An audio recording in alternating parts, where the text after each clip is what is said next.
Daghang salamat sa inyong presensya karong adlaw. It is truly an honor to stand before you today as we gather in unity and purpose. Today's gathering is not only about coming together as an organization, but about standing firm for the values we believe in: discipline, strong leadership, is like digong, genuine service to the Filipino people.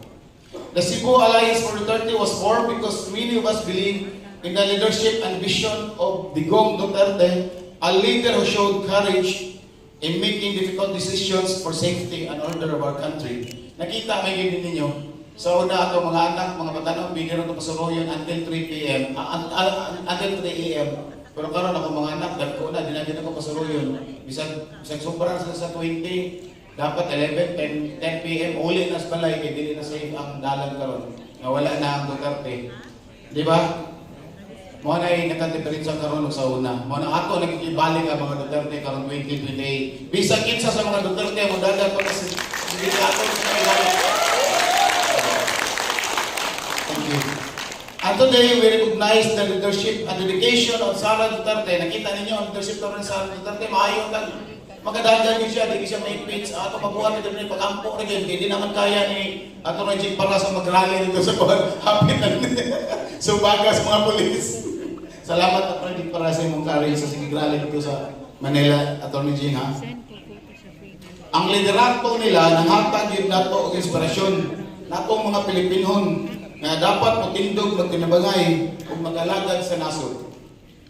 Cebu has always been a place of strong and patriotic people. When the country needs support, the Cebuanos stand up and take actions.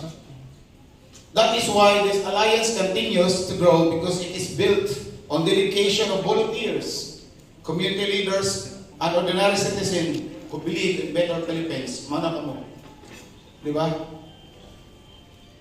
Kanamo, atong mga membro o supporters, maugid ang atong kusog sa aning organisasyon nato. Tungkol sa inyong dedikasyon o gugma sa nasod, magpadayon ang atong kaluhukan sa mga maabot pa. Dili ni first and last, magpadayon pa ni Natay Series. In fact, karong birthday ni Digong, natay concert sa Plaza Independencia, March 28. Mag-concert na nito, free concert sa Plaza Independencia karong March 28. Nga atong pasawayawon o TikTok sa Atty. Rowena Gonzon.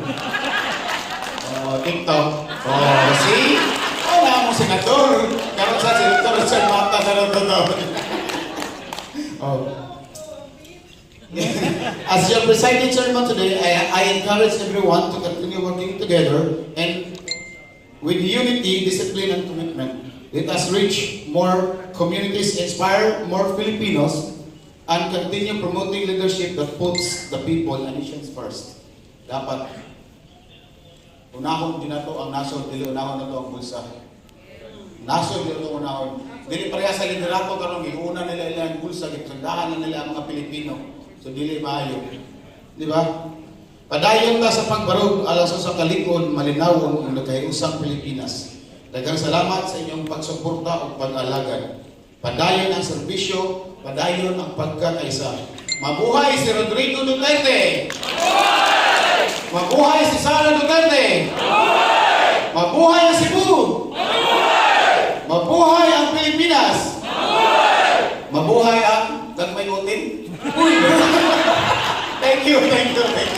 Daghang salamat.